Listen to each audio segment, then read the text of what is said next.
Welcome to Casual Watch Talk, the podcast from the Casual Watch Reviewer YouTube channel.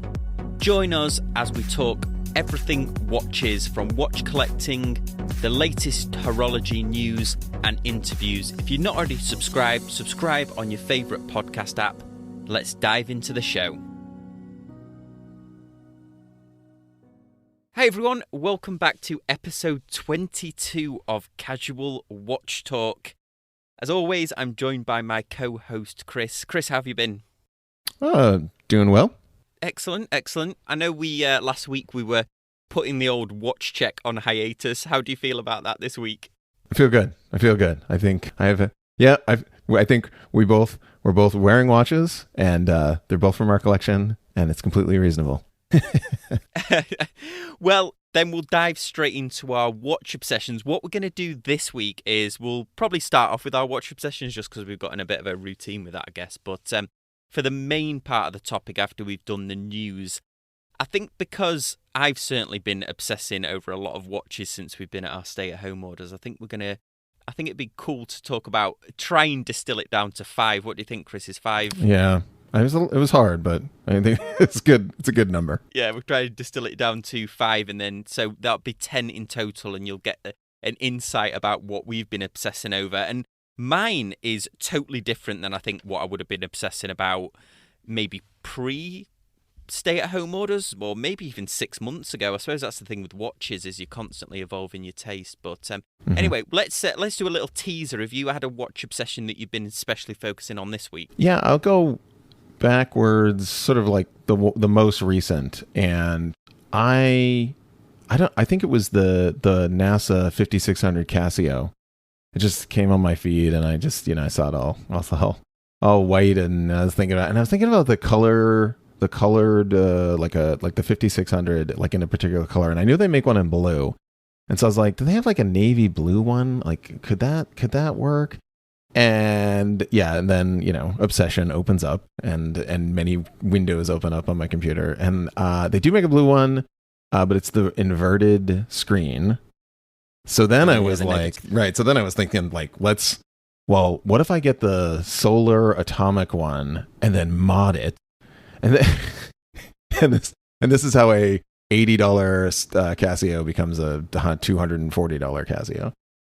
Because then you gotta have parts lying around, your box of Casio parts. I didn't end up getting anything, but definitely was the latest obsession. And yours? Going back to your G-Shock, I had an utter fail with that. I love my G-Shock, the GW6900. Mm-hmm. And problem is that I bought a couple of bezels for the DW6900. Oh. And even though the watches look almost identical, they are not identical. The solar atomic one, the buttons are in a slightly different orientation, so I couldn't get the bezels on. So I've got one. Yeah, message me. So if you we should make a trade. Oh yeah. Well, I bought the metal cover for it, right. the metal replacement bezel, but I ended up selling it on eBay. But yeah, I've got 2 different coloured bezels. I think I'll stick with the one that I've got, but I will gladly give you these bezels to go in your watch box next time I see you, because they're okay, cool. My watch obsession this week, and because we're going to be really serious in the second part of the show about our watch obsessions, I had a little cheeky throwaway one, and I found a crazy Seiko digital watch. Now, it's called the Seiko Frequency 2 Globe watch. And they're expensive. They look like they were sort of very modestly made, but I found one on Chrono24 for $539, which is a bit over let's go for it type of thing. Mm-hmm. It's got a metronome in it and a light. Apparently, its initial intent was to be made for DJs and ravers. So it's got like a light and a metronome. It also says it's got a drum machine in it. Now, I need to do some more research because there is a YouTube video, but it doesn't show it very well. The closest thing it looks like is a sort of a transparent version of the Computertron watch we talked about a long time ago. Yeah, and it looks like it has a big speaker. No, I've never seen it. And it looks like it has like a big kind of like flat like drum pad speaker on it that's like behind the behind the crystal or behind the plastic, the frosted plastic on the front. It's pretty wild looking. I'm actually surprised it's from its age. They say it's in 1980s, mid to late 80s, so 80 to 88, the 80s watch. It looks, it doesn't look that old. It looks futuristic, but it doesn't look like anything. Doesn't look like a watch for sure. It doesn't look like anything I've ever seen. Yeah, and I don't know if this is new old stock, the one on Chrono 24, because as you said, it looks in very, very good condition. Yeah. Because I kind of did a search on Chrono 24, and if anybody's not familiar, you can actually search on date. So I was getting all nostalgic about coming up to my 40th year, and I was trying to look for birthday a 1980 watch? Birthday watch. There is some different ones on there. There's a lot of Rolexes around that time, but I wanted something a bit quirky, so I've got a few things that I've favorited there. But I'll stick a photo over on the Facebook group for that one. Nice. Now we've done the watch obsessions, we'll dive into the news. And again, Kris, it's been a bit of a light week on the news, but I want to throw a couple at you and just see what you think. All right. Apparently, with everything that's been going on, obviously, in the world with the coronavirus, that even though we've discussed in the past how the stocks and shares have been going up and down for the various watch makers, but Watch Pro did an interesting article about how it's really been affecting the watch industry. So apparently there's been a drop of around 24% in watch sales, which actually equates to 15.4 billion Swiss francs, which is like 15.8 billion US dollars. Apparently, it's levels that they haven't seen since 1945. Wow. Yeah. I mean, this is something else. This pandemic is certainly rewriting all the rules of it's never been this crazy. It's never, we've never seen it do this. I mean, it's changing a lot of stuff, and certainly luxury watch purchases are going to be on that list. Yeah, well, I wanted to throw this at you as well, just another interesting statistic. Well, first of all, Watch Pro estimated, they had an industry analyst that they interviewed, and he was saying, I didn't realise this, but apparently there's around 350 watchmakers that are classed as Swiss-made. Okay, only 350. Yeah, and they're predicting that at least 30 to 60, this might finish them off. Okay. Yeah. Yeah, I don't know enough about it to speculate. I mean, I'm sure we could speculate on some. We're living through the 2008 kind of economic down thing. It was I definitely had a feeling that it was brands or even retail stores where they were just like middle of the road. I think the ones that survived were either the really cheap, affordable ones and then the really luxury ones. I think if you were in that middle band, kind of cut the middle out. Yeah, interesting. People are like, well, I can't just take a punt on it. I either want to make an investment or I just want to go for something. Or I can get this for a decent price and it looks good. Yeah, I could see it polarized. Also interesting, I bet 350, for 350 watchmakers. I bet that there are a number of manufacturers that handle rebranding of micro brands for Swiss made. I know that happens. It sounds like that number sounds like it happens more than I think, where you have a Swiss manufacturer that's set up with the factory ready to go with cases and will build to order your Swiss made watch. It seems like that industry is probably a lot larger than I think it is. I'd agree with you there. I think you're right there. One of the other things that I suppose it's pretty shocking. This again was from Watch Pro, and I've sort of mashed two stories together here. But in Q1, obviously there was a decrease in watch sales, and the Swiss watch industry only shipped around 3.8 million watches. Now, oppose that to Apple. Apple shipped 7.6 million watches, so nearly double the entire Swiss watch industry exports. Yep.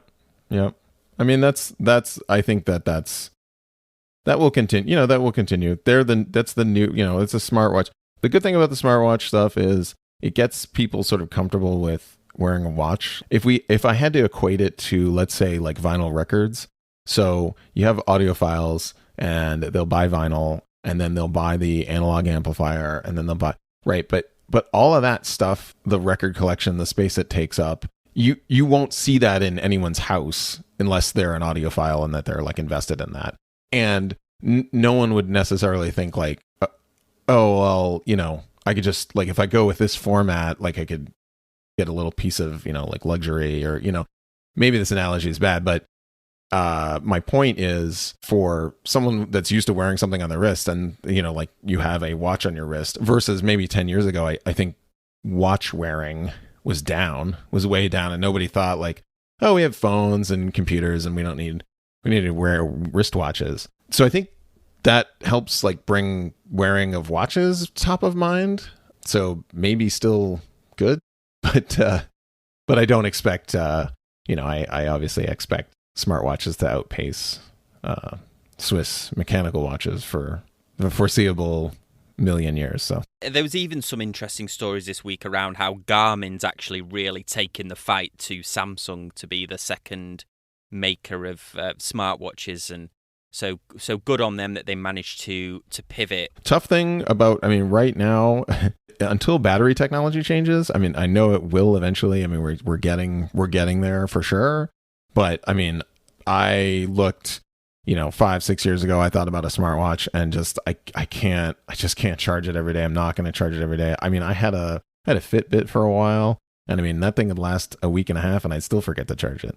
So there's still some place for the automatic winding, you know, power from your wrist automatic watch that, you know, there's some goodness to that. Okay, so next story. This is I suppose a nicer one. Colin McGregor's just made a new purchase, and in fact, it's a really beautiful Patek. He's bought a limited edition Patek Philippe. It was made for a very famous Irish jeweler, Weir and Sons, I think they're called. I'll double check that, but it's sort of like an emerald green dial, so very sort of in keeping with his Irish roots. It's the Patek Philippe 59059. And what struck me about this is not only is it a beautiful watch, he's put a lot of thought into it. So he hasn't just splashed $100,000 on it. He got limited edition number 12. There's only 25 made, and he has like a whiskey called Proper 12. A stunning looking watch, and you're used to seeing a lot of boxers really go iced out. Yeah, G-Shocks and Nautiluses. And he has a couple, but not. I think his collection is a little more understated than maybe some of the same folks there. Sure. I see him wearing watches, and he clearly knows what he's buying. He clearly is a watch fan, even though he probably would never admit it. Right.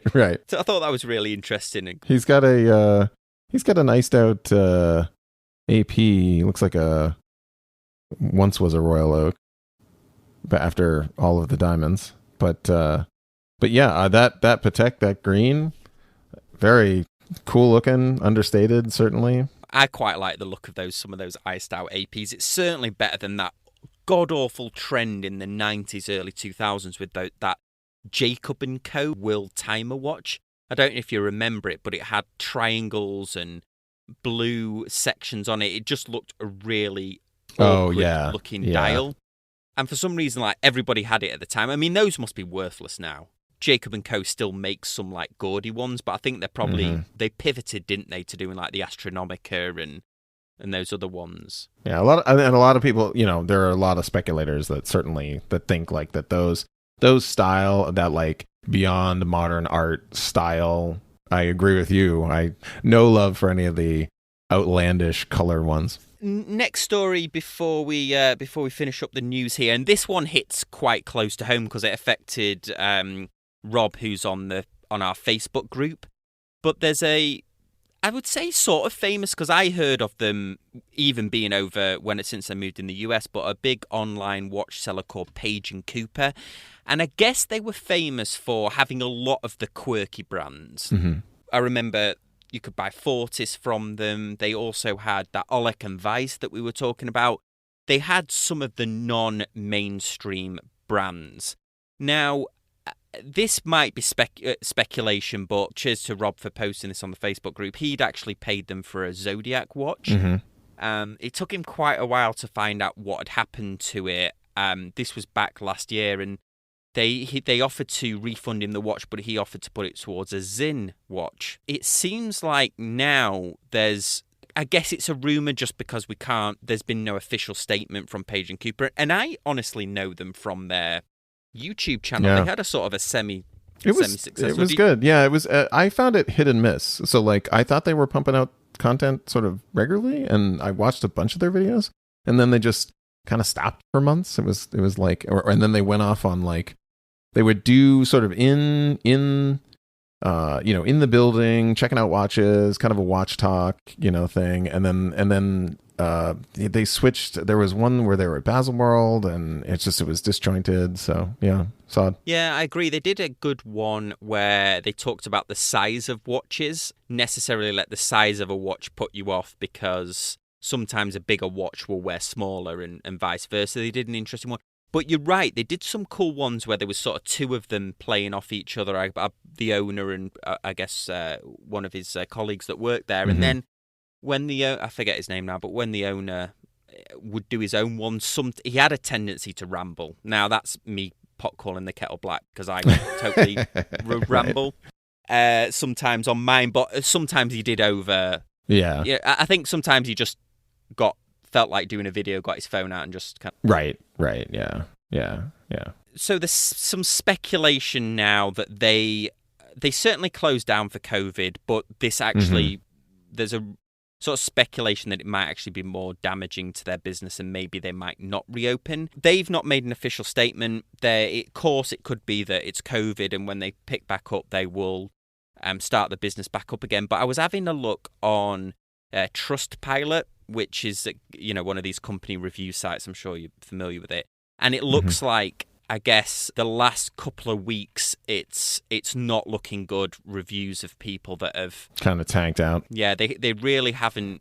I mean, and Page and Cooper are responding to these. Okay, they certainly have some negative ones, and it could be just that. I think it's from people who've cancelled, or it could just be that they are closed down for COVID. They might not be able to go back. I don't know what their retail premises looks like, and certainly if they're in like a shopping centre, we would call it, they're UK based, they're in a shopping centre, then they might be locked out. Yeah, it might be a casualty of COVID, unfortunately, but we'll keep everyone abreast of that one. Before we go into the main story, let's just pause for a very quick break. So for our main topic, I thought we'd have a bit of fun here, and I don't know whether we're running a risk here, Kris. Are we going to make ourselves more obsessed with these watches if we talk about them? Right, or bring them back up, because I've got a couple that I've forgotten about, and then we're talking about, and I had a couple on the top of my mind, but then I had a couple that I thought, what did I search for that 3 weeks ago? And yeah, dangerous to bring some of the stuff back up. We're going to talk about watches that we've been kind of obsessed with since we've been at our stay-at-home orders.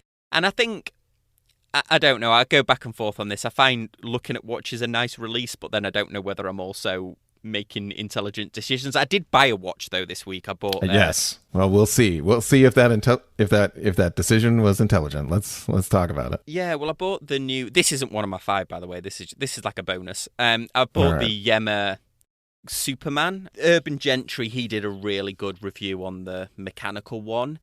And... then the YouTube channel, I can't remember, I think it's Taking the Time with Patrick Marlette is the guy. Mm-hmm. He did a great one of the quartz version. It looked like they did an awesome version of the quartz version, so I put in my order for the quartz version when it came released. Now, their website isn't super clear. It says shipping is 5 days. You kind of assume that it's going to take 5 days to come, but they build them. So when I checked in today... He was like, oh, well, we're just coming through QC. And I ordered it on Monday, and we're now on Thursday. We're recording this Thursday night. So it's been 4 days before they shipped it, and they still not shipped it. So I think I actually replied to them and said, oh, it would be cool to, cool to let people know, hey, it says 5 days, but we ship things express 5 days. But there's another, there was a strap company in Hong Kong that did that, where they were like, oh, yeah, express shipping. And I paid for express shipping. And then they were like, oh, but it takes us 5 days to get it. And I'm like, that's not how express, I'm glad that once you had it, you shipped it immediately. But I didn't pay for I didn't pay extra for you to sit on it for 2 weeks, but you got to tell me that that's what's going to happen. Otherwise, I just would have been like, I'll just ship it whatever slow. So that reminds me, did I tell you about these straps that I ordered from Cheapest NATOs? No. So you know how Cheapest NATOs have these monumental sales where they'll be knocking out Tropic straps for like $8 or whatever. It is Cheapest NATO, so I agree with you. And in my opinion, I should say, they have certainly, maybe knowingly or unknowingly, I know certainly some of the strap makers that I know that have tooled watch straps themselves or invented different types of NATO straps. I see. Or have NATO straps made a certain way that only they make it. I know that Cheapest NATOs have gone out and sourced very similar straps. Sometimes you can see people's logos kind of on the back of these straps that have been kind of shimmied off, but that might not be down to them. It might be their suppliers. But I ordered some straps on the 8th of April and they just arrived today. And what are we on now? We're on the 14th of May. 8th of April to the 14th of May? I mean, I know it's all like stay-at-home stuff, but like, where are they? They're located in the U.S. or? No, they're in Stockholm in Sweden. So I don't know whether they have them shipped from China to Sweden. Yeah, and then if they were out of stock or something, they'd like, ooh, that's a lot of time. That's a lot of time to wait for an inexpensive strap. I mean, I feel like, if you want it, you kind of want it, and then like that's a long time to wait. That might be one thing to think about if you're ordering from Cheapest NATOs. Yeah, didn't know. I guess, how do you want to do this? Do you want me to do one and you do one, or do you want me to go through my 5? Sure. Yeah. Let's alternate. Yeah, alternate. I'll go first then. Okay. For some reason, I think we talked about this on the last podcast. I have got a newfound obsession or a newfound love for quartz watches, whereas I would say that maybe even last year I was like, oh, quartz, yay. And I think this is what has made me think about it. Since we've been at home and there's obviously been a world health crisis going on, I don't know whether I like the comfort of quartz being accurate all the time. I don't know. Maybe it's just a phase. I haven't gotten there. Maybe it's a phase. I have not gotten there. I mean, I own quartz watches. I feel like I'd be more likely to get another quartz digital than a quartz analog. If it's an analog, analog face watch, dial in hands, I'm gonna be a snob, I think, on that and say, no, it's got to be. I think if it's going on there, it's got to be mechanical. I just feel like that analog sort of feeling that I get, and if I see the seconds hand, ticking away, I don't know. I'm not there yet, Sam. Well, you sort of foreshadowed there in what you said, my first pick. And I don't know why I like this watch, because I think there was a time when I didn't think it was cool, but for some reason, I can't stop looking at those vintage, I say vintage, about 20 years old, the Breitling B1s, the Annie Digi Breitlings with the blue dial. And I think I've started looking at them because now they're just ginormous. They're like a huge hunk of metal now. But did Breitling make a bunch of different sizes? Because I know they're doing it with the SuperOcean. Have they toned it down, or they're still giant? The ones that they were like a 42, and from the wrist shots and things like that you see, they were at one time more modestly. This B1 was replaced by, I believe, one called like the Airwolf, and now it's the Rescue series and things like that. So, but I just really like, and the reason I like them as well is because I think the thing that always put me off these Annie Digi watches before is that I only thought they came with that weird bezel that Breitlings have, where it's like a countdown bezel, but some of the four corners are raised. Yeah. And then they do another one where, like, the modern one has like a compass bezel, like on a digital watch. It doesn't make sense. But these ones have, I think it's I've been obsessing about it, but I can't remember now. It's basically they have like a tachymeter dial, I think, or it's like a countdown dial. So it does look like an aviation tool. The B1, it's a countdown sort of minute. It's a minute countdown dial, I think you would call it. But and. So I just really like I've just been looking at them, Annie Digi one. So that's my first one, is the Breitling, a sort of a vintage, early 2000s B1. It's cool. So that's my first pick. Yeah. My turn. So I saw the other day, I'm going to put these in no particular order. I'm just going to jump around. So I saw the other day on Instagram, Halios watches. Are you familiar with the brand? Yes, I am. Yeah, they're a favourite on the Facebook group, aren't they, of ours occasionally? So Halios is a micro brand that's, for whatever reason, they've got the right stuff. So their designs just hit. Unfortunately for us, they hit and they do a pre-order, and the pre-order is quick. By the time you start seeing them, they are gone. So it's one of those brands that they're taking advantage of the fear of missing out a little bit, but I can't totally fault them because they're opening up for pre-orders, and they're saying how many they're going to have, and they're just doing what they're doing. But long story, they had the 12-hour bezel diver. It's the Fairwind. So it's the Halios Fairwind. And normally they make it with a steel dive bezel. But like I said, looks like they're either going to offer it or have offered it with the 12-hour, like a dark color or matching color, 12-hour bezel Halios Fairwind. Just a sharp, gorgeous looking watch. And I was kind of lost in not only the brand, but just looking at their other stuff. I mean, they've got some other pieces that are very cool. Is this the one that's sort of very reminiscent of? It looks like a vintage dive watch. Yeah. It's their wheelhouse is kind of that. Like their Seaforth is very popular, and that's in different colors that they've done, and those like sort of light pastel colors. So it's what they've been doing. Always decently priced, aren't they? I mean, this is just sort of shy of $800, isn't it? The Fairwind. Good value proposition. I think I got to figure out. I think they were Sellita. using Sellita or Japanese movements in them, or Miyota movements in them. Yeah, I really like the look of this now. I'm just looking at a picture of it. Yeah, it's 48mm lug to lug, which is spot on. 39mm case. Mm-hmm. Has I wonder if that's a sapphire. Looks sort of like a sapphire bezel. And then the Sellita SW200 self winding movement. It's dateless. It's a really good looking watch. Yeah. And I think from what I've seen, I saw the Seaforth in person, and I think the finishing is a Swiss Sellita movement, sapphire, sort of that vintage diver look in a great, a unique color. You're getting a unique watch that most people will miss out on. So you will get Instagram credit for sure on this one for $775. I think they're priced well. So that was that's my first obsession.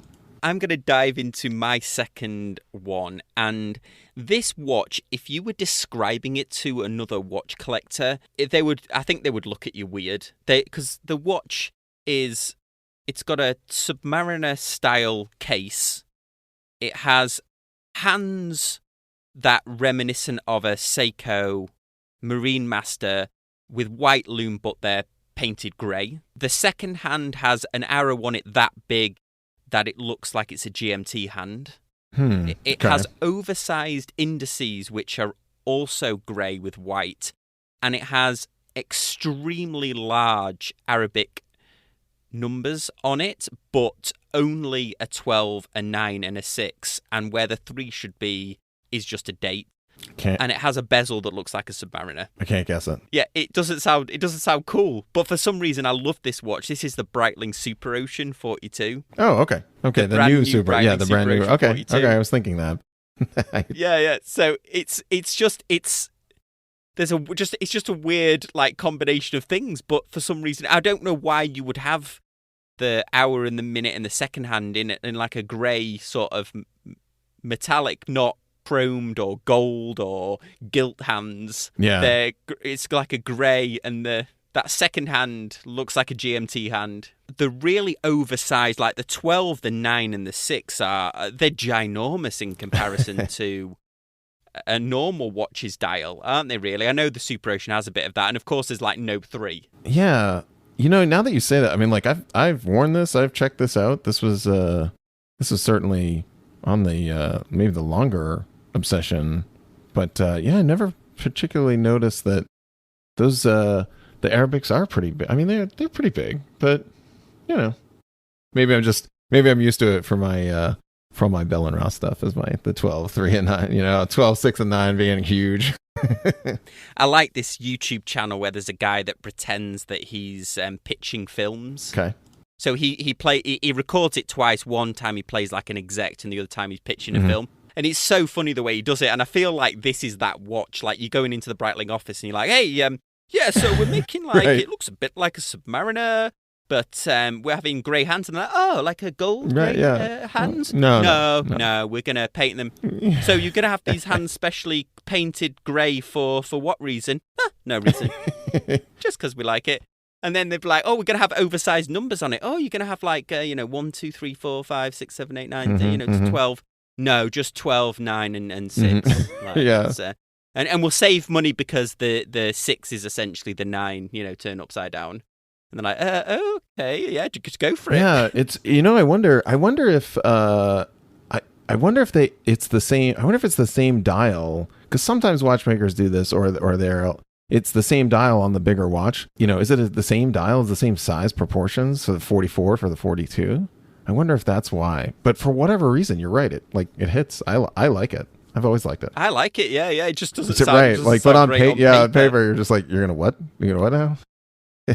You're gonna what now? You're gonna paint the hands giant. The indices aren't gonna giant red arrow for the second hand. You're like, okay, with like no balance. Like there's no like normally. I think the older Breitlings or like the SuperOcean Heritage has the like B on the counterbalance for the second hand. Yeah. There's no with that, yeah. No counterbalance here. It's a little, a little thicker or whatever, but you're like, it's this giant arrow hand on you. Yeah, definitely on paper it does not work, but in person. Yeah, and they're like, and you're going to put the Breitling wing logo on it. Yes, but it's a dive watch. Yeah, no, it's totally cool. Yeah, the wings, that's fine. Yeah. It's diving underwater. It's flying underwater. We're going to fly underwater. It's good. Flying underwater. Yeah. It's good stuff. Okay, so that was my number 2. Good. So you're go for All it. Right. What's your number 2? My number 2 is I want to get a Damasko chronograph, but I want to get one of their movements. So they do their own movements. They're based on ETAs, obviously. Well, not obviously, but they're based on ETAs, but they do a lot of machining and component stuff in-house. And one of the things that they have done is move to the silicon hairspring. So they're doing that themselves. And I am super nerding out on a Damasko chronograph with a silicon hairspring. And let me get the model number.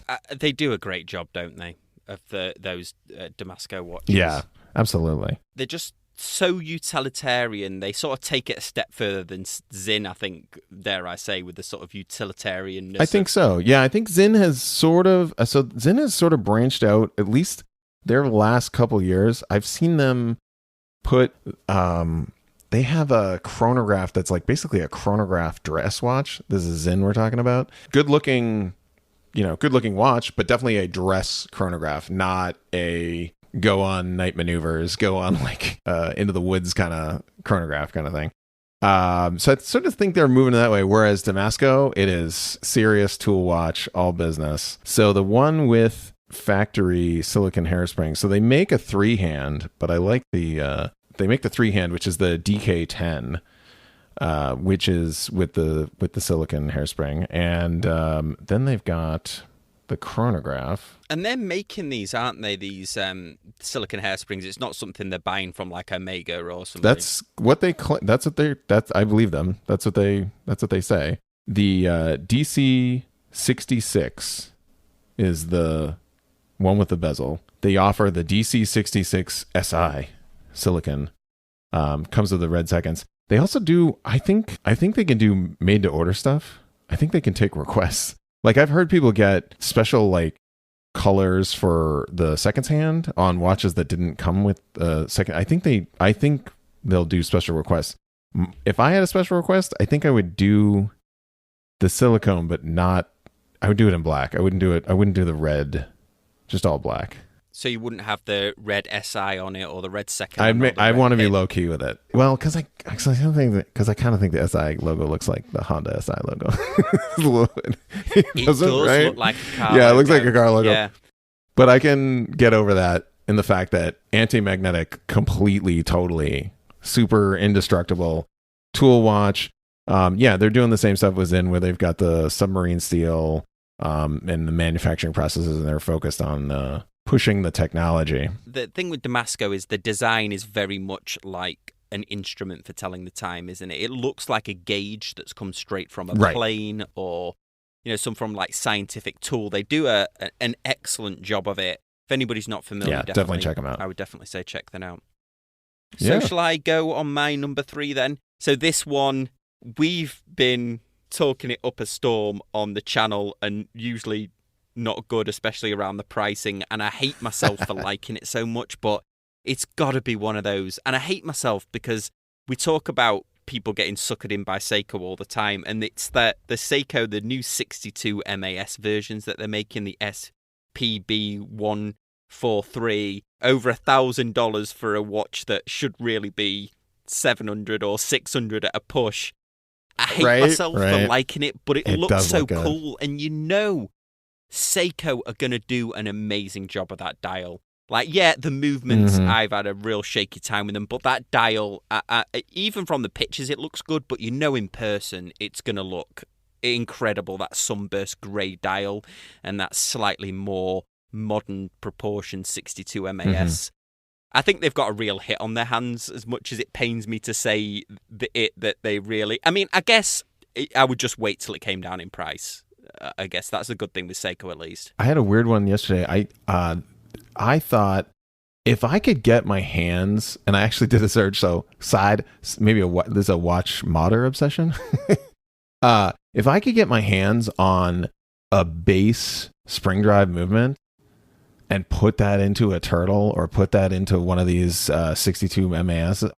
I looked the other day for one. Right? I looked on that. We were having a discussion on the Facebook group. Again, another little plug for the Facebook group about what movements are in watches and what prices they charge, because I was amazed to find out that the base cost of the Seiko chronograph movement is actually currently more expensive. It's like $439 from a wholesaler versus $420 you can buy a Valjoux 7750 for. That doesn't sound, Isn't that weird? I don't know if it's a scarcity or that they're just, you talk about like in-house, they are 100%. Like this is not a situation where like ETA was making movements for everyone at some point and anyone could come in off the street and buy them. I believe Seiko and the Japanese market has a lot tighter controls over that, where they're like, no, sorry, this isn't for sale. And like, there's nothing you can do. It's not like it's not like Seiko's going to push them out the back door. They're just like, that's what they are. That's what they cost. Okay. So that was my number 3. So I have been looking and fascinated by another micro brand that kind of keeps coming up on my radar all the time. And that is Helsinn. Are you familiar with Helsinn? I am familiar with them, yes, yeah. They do a bunch of homage. They do a bunch of the Omega. They do the Omega Diver, 300 homage that I had my eyes on for a while. And maybe this is a twofer, but the Helsinn Sharkmaster 300 with a Swiss movement in it, I would get the no date. I would do the 300 no date, and I'd have to fight with myself whether I wanted a black one or a blue one. But a really strong contender for an Omega 300 homage that is going to be super accurate. The finishing's great. It's a decent size. I think it's comes in a 40 mil, 750. So similar price to, that Halios that I was talking about. I think that's a good sweet spot for micro brands. I think once you get into $1,000 for a micro brand, you start going like, well, what am I really getting? But 749 sapphire, 300 meter water resistant, all that fun, typical screw down crown, typical, obvious diver stuff. No, I like the look of it. So it's an ETA 2824. That's going to run like a champ. And that's my contender for Omega Seamaster 300 homage. Possible fill that gap in my in my collection. It's funny that we mention Omega, because my watch obsession has been, and it's another Annie Digi one, and I've spoke about it on the channel before. Even though I think in some circles people think this is quite an ugly watch, I love the Omega X33. I like the original one. I like the Skywalker version. I know we talked about it in length at one of the other podcasts, so we don't necessarily have to go into it in depth now, but I really like the Omega X33. It's an Ani-Digi Omega. I think perhaps the only time they've ever done it for that range, exclusively made for astronauts. Certainly the Skywalker version was actually designed by astronauts. Yep. I just really like the watch. The original ones, I think a reasonable price would be to pay is $1,200. So that's usually what they get bid up to. There's a couple on eBay that are around $1,500, and some people like chance their arm. These are the original with not the with the silver and LCD, the non-inverted LCD. Yes, I see. Yeah, okay. But I also like I was like, I know, like I was cheating there. I was like a 2-for-1. Yeah, that's okay. I'll take it. I've been obsessing about both. Yeah, well, yeah, because you kind of go back and forth. I've definitely been down that road where I was looking at them and I'm like, I'll watch like Mike Mazzamino, like, you know, like he was doing a bunch of Wired videos and he's got one of those original ones from the shuttle era and he wears it every day. And I was like, you could pick one of those up. Yeah, and like $1,500, like that. You're like that range. And also there's a lot of those where Omega will take them back and redo. Apparently there was a problem with the module, and they'll replace the module. So a lot of them will have the updated module in them. So that'll be the update of this watch obsession that you definitely have had for a while. So So that was my number 4. All right. So this next one, also one that we've talked about before, and that is a Sinn 104. Just a basic, and I think I would get the white dial Sinn 104. It's one of those like eBay searches I've got, and you know, quick side note, and I mentioned this before on the podcast, but like if you're buying used, guys, 30%, like 30%, that's the number. So you can buy one of these brand new for, I think without the bracelet, I think they go for $1,300. 14, maybe I'm wrong, right? Because I just priced them out. So let's say $1,400. Do not buy one of these on eBay used for 3 years for $1,300. Like that's not 30%. Like it's got to be, you know, it's got to be down in, you know, 800, 900 land before before you consider, and then consider shipping, tax, etc. In your purchase. And so yeah, there was one that popped up. And I was like, the 104. Oh, look, it was like white dial. But yeah, they wanted like $1,280 for it. For that price, just buy a new one because you know you got the warranty. You get it from a manufacturer. You can return it if it's got a problem, et cetera, et cetera. You get all that benefit. So definitely one I mentioned before, but always an obsession on my list. It's funny that, I mean, we haven't discussed these before, but it's funny that you've a lot of what you're saying in your final sentences are leading into my watches, because this next one is a brand that I've been looking for secondhand.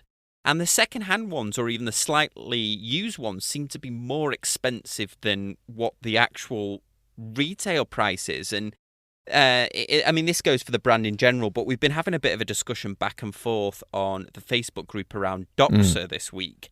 And I really like, in fact, I think they've hit the nail on the head with this new line. And Kris and I got to see one of these at a local watch show, but that's the Sub 200, their new sort of vintage-inspired, even though it's not a particular reference that they ever did, but it looks like it was one of their vintage ones. It's not an oversized Doxa. I mean, it's a large watch, but in comparison to the Doxa, like professional diving watches, this is a more modest one. The black one looks sort of Black Bay 58-ish. But I really like the look of this watch. $1,000, I think, spot on for this watch. It reminds me a lot of that Halios.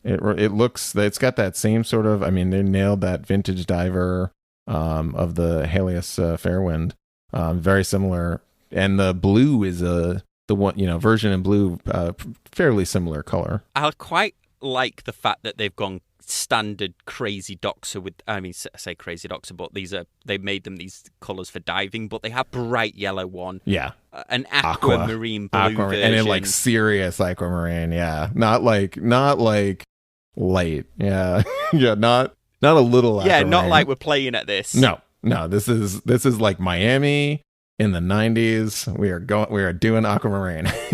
From the reviews that I've seen online, by all accounts, they've done just an awesome job of this Beads of Rice bracelet as well. I mean, I'm torn on a colour. I know when we saw that blue one at the watch show, the blue of the dial and the bezel's blue, and they're just slightly... just a little... It's a little darker. Yeah, it's a little darker. I don't know whether then I would go with the black version. I mean, God, I wish I was brave enough to just tank 1,000 right? on the yellow one.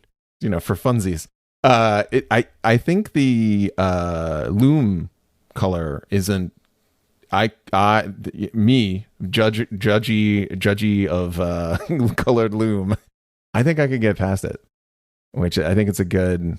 It's a tan loom color, but it doesn't scream like this is a false. The blue, the silver, and the black ones certainly have a more sort of creamier loom, whereas the ones that have and the orange one, but the yellow and the aquamarine definitely have the bright white. I think with the orange, blue, I think that loom color. I'm not a super fan of it on the white. I think I would have maybe gone either like a different color.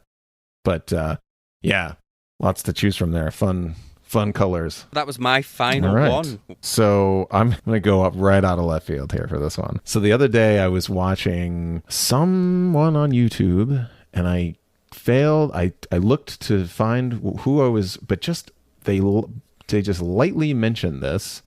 And that was the fact that apparently Vostoks are pretty accurate, and that led me on a like complete tangent because I've heard of Vostok before. Russian dive watch, I had a super inexpensive, you get what you pay for kind of thing. Yeah, someone just like mentioned it, like they run really well. And so from the watch modder perspective, I kind of was like, well, it was like $80-$90. Like maybe I should grab one that I liked.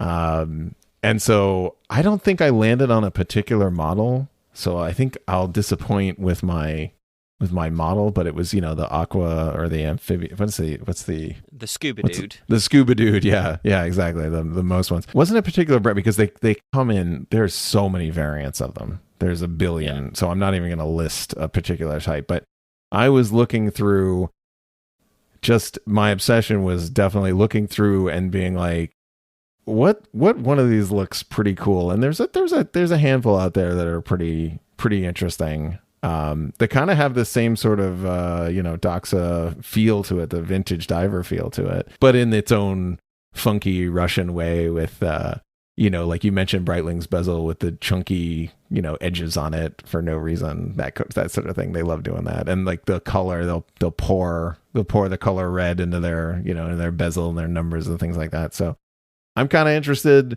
just from an experiment standpoint to see how are they, and it was one of those great stories of at the time when the US and Russia were always trying to one up each other, and they were trying to create a dive watch. Then they didn't want to license any patents off the Swiss watch company, so they had to develop a whole different compression system for the back of the case. I mean, it's got a great history there. I mean, I had a Vostok for a while. With your modding skills, that bezel on that Vostok is going to last like 2 days in your house, and then you'll be off with it. It's like a weird thing where they still use like a base metal bezel for whatever reason. It's like a friction.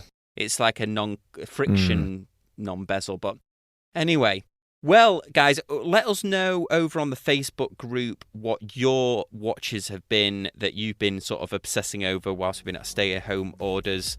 I think we'll wrap it up here unless you had anything else, Kris. Sounds good. As always, we really appreciate you listening. See you next time on Casual Watch Talk. Thanks, guys. Bye.